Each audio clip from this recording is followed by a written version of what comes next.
বলে আল্লাহ আমার হাতে তো কোনো ক্ষমতা নাই, সর্বময় ক্ষমতার মালিক কি? আরো জোরে বলেন কে? ইন্নামা আমরুহু ইযা আরাদা শাইআন আইয়াকুলা লাহু কুন ফায়াকুন।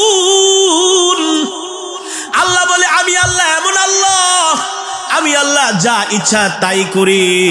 আমার আল্লাহর যখন যা মন চায় আমি তাই করি। আমি যদি কোনো কিছু করতে চাই আমি আল্লাহ কারো কাছ থেকে পারমিশন নিতে হয় না, নিতে হয় একমাত্র শুধু আল্লাহ। নবীর জান কবজের সময় আজরাইল নবীজির কাছে অনুমতি চেয়েছে। আপনার আমার নবী বিশ্ব নবী, তার কাছে এসে আজরাইল বলে ওগো আল্লাহর নবী, আল্লাহ তাআলা আমাকে পাঠিয়েছেন আপনার জান কবজ করার জন্য।